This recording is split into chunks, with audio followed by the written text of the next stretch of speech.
Hello everybody, my name is Afruz and welcome to my channel. Today I want to talk to you about a place in Paris that's really lesser known. It's located near the Eiffel Tower and the Trocadero Square. In my opinion, it's one of Paris's culturally significant spots that doesn't get as much fame as other places. But if you've ever visited the Eiffel Tower, you've probably passed right by it. So stay with me until the end of the video and I'll tell you more about it. Now, this place is a bit of a hidden gem. It's not as widely known as some of the big museums, but it's absolutely worth a visit if you're in Paris for a few days. So, just to give you a little background, this museum was officially established in 2007 and it's located right by the Trocadero with a beautiful view of the Eiffel Tower.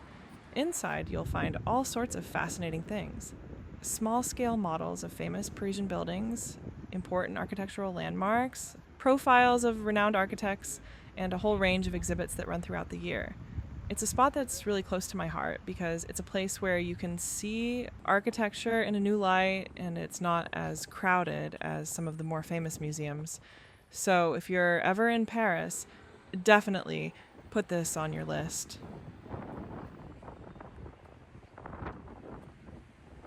The Cité de l'Architecture et du Patrimoine, City of Architecture and Heritage, is a major institution in Paris dedicated to French architectural heritage and contemporary architecture. It is located in the Palais de Chaillot on the Place du Trocadero et du 11 Novembre in the 16th arrondissement. With around 22,000 square meters of total space, it is one of the largest architecture museums in the world.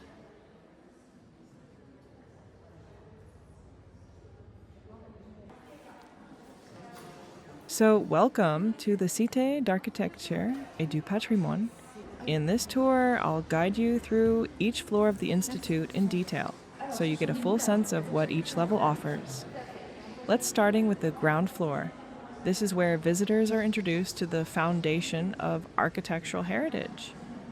Imagine stepping into a large, welcoming gallery that showcases the evolution of architectural traditions over centuries. Here you'll find detailed models, historical photographs, and interactive displays that tell the story of how architectural styles have been preserved and transformed. It's essentially an inviting first step into the Institute's world, giving you context before you move upward.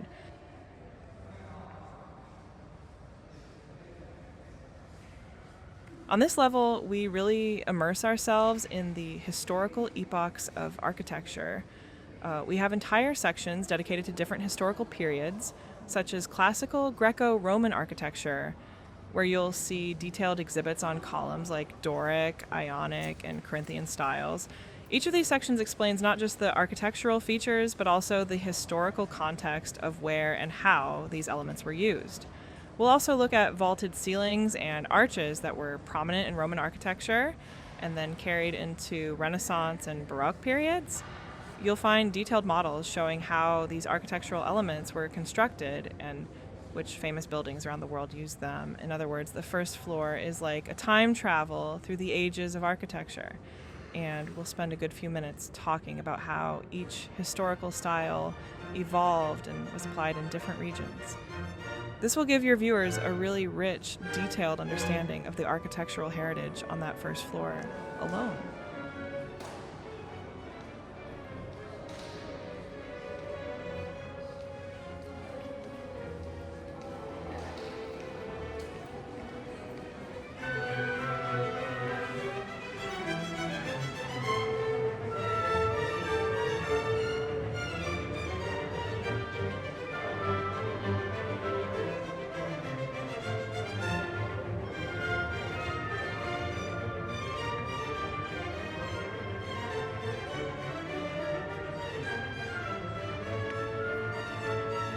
So, on the first floor of the Institute, you're going to discover a fascinating blend of classical architectural elements and natural stone sculptures.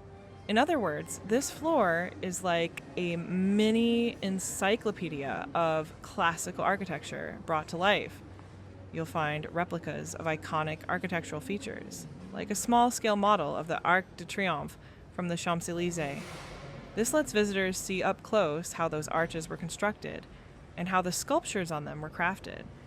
In addition to that, you'll see a variety of natural stone replicas and details from famous classical buildings. Each piece is accompanied by explanations that give you a sense of their historical period, how they were built, and what role they played in the architecture of their time. This floor isn't just about the Red Gallery, it's also about these iconic classical elements presented in a way that makes them easy to understand and appreciate.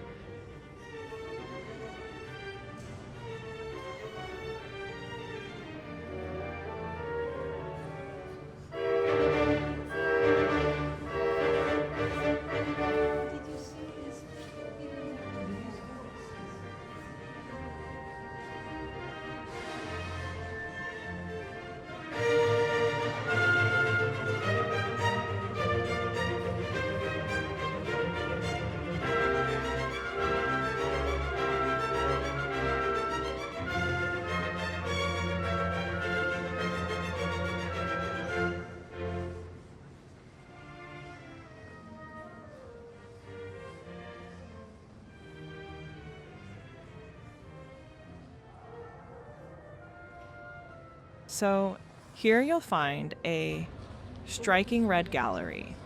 This gallery is really unique because it's filled with sculptures that represent different architectural elements and figures from various periods. The theme of this red gallery is to bring attention to the sculptural artistry in architecture.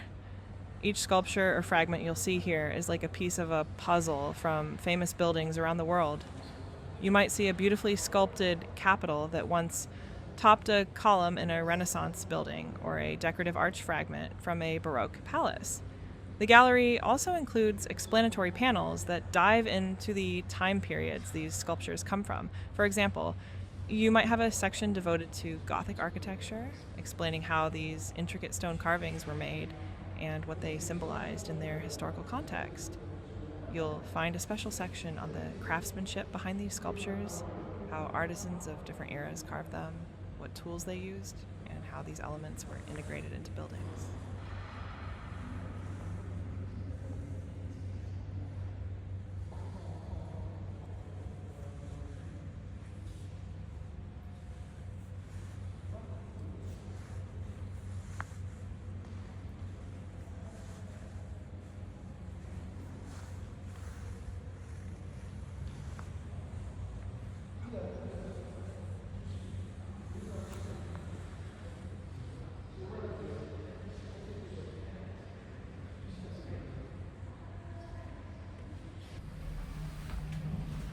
Moving on to the second floor, you'll find a focus on contemporary design and architectural innovation. This level is all about the cutting edge. You'll see how contemporary architects are pushing boundaries with new materials, sustainable techniques, and bold urban concepts. Each section on this floor dives into recent projects and experimental designs, showcasing how the future of architecture is being shaped. There's also a rotating exhibition gallery here, where temporary shows bring in fresh perspectives from contemporary architects around the world.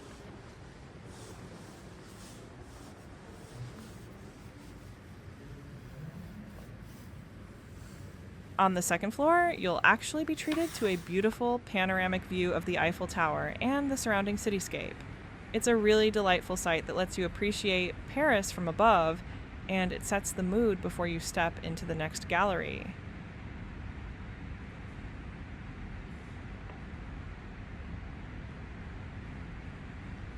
Now, as you move from that lovely view, you'll enter a gallery that's all about the recreation of wall and ceiling frescoes and the intricate architecture of churches. Here you'll see detailed models and reconstructions that truly immerse you in that specific atmosphere. There's special lighting that helps transport you into that historic and almost sacred environment, making the experience really captivating. You'll also get all the historical details about when these frescoes and architectural features were created. So it's both visually and historically enriching. So follow along with me, and you'll find that this second floor isn't just about a nice view of the Eiffel Tower. It's a whole immersive journey into the artistry and history of ecclesiastical architecture.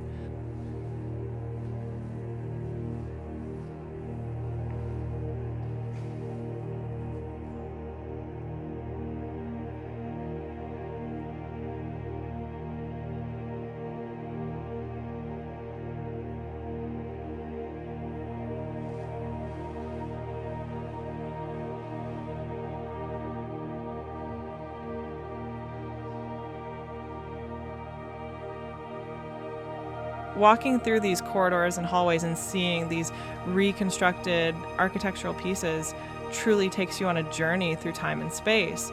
It's something extraordinary that you really can't replicate without being here in person. It's this incredible feeling that the museum has managed to create, and they've done it so successfully. For me, it was truly impressive and gave me such a wonderful sense of being immersed in the history of these architectural marvels.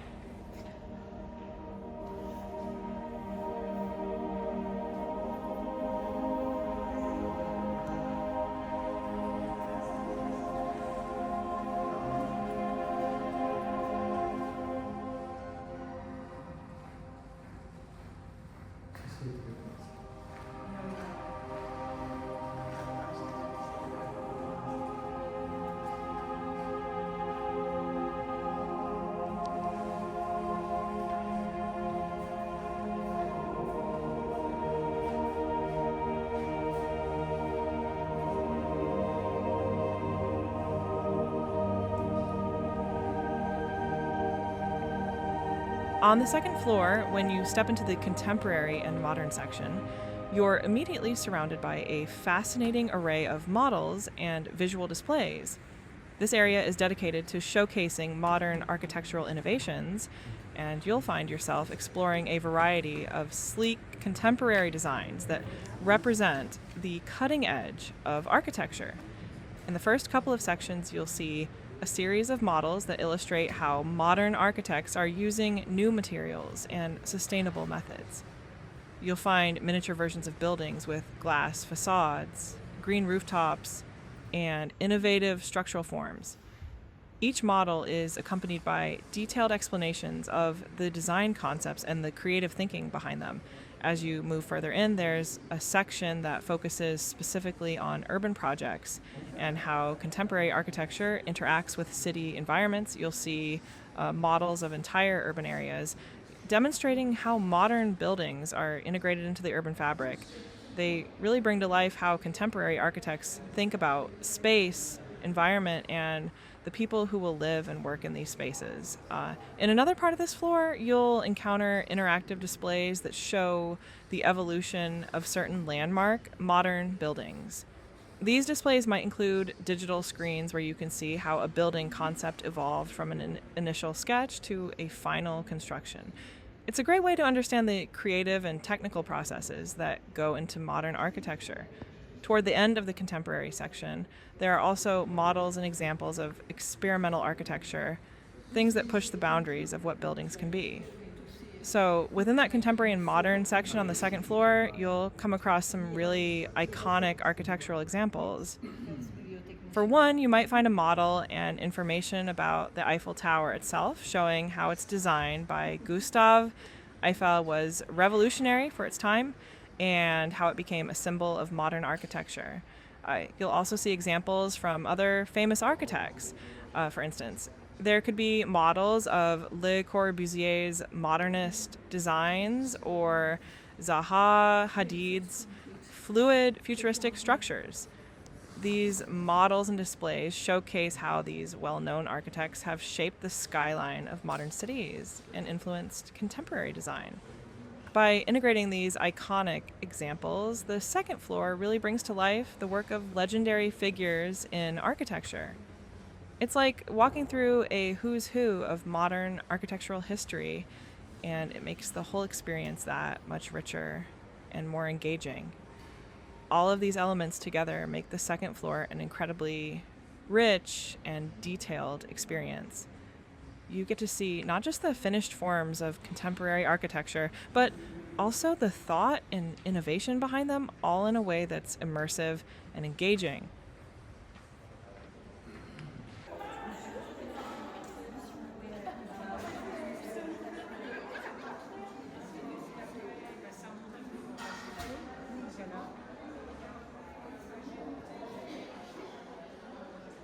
And before you leave, make sure to stop by the museum's bookshop. They have a fantastic selection of books on architecture, French architectural history, and all the exhibitions you've just explored. They even have a great section for kids and teens with illustrated books, posters, and fun games, which makes it all super engaging and accessible. So definitely check that out before you wrap up your visit.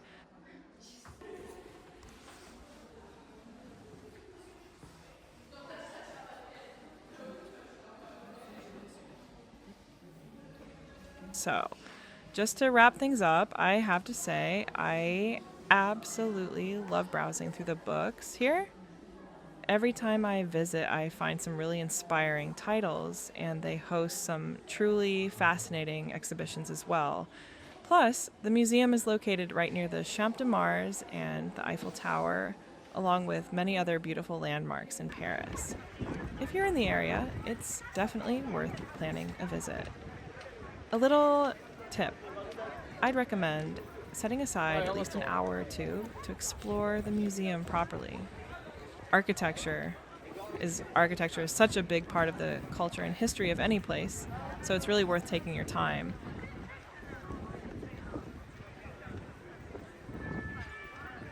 And hey, if you enjoyed this video and you'd like to see more like it, definitely let me know. Don't forget to like and subscribe as well. That really helps support my work so I can keep making more videos like this for you. Thanks a lot.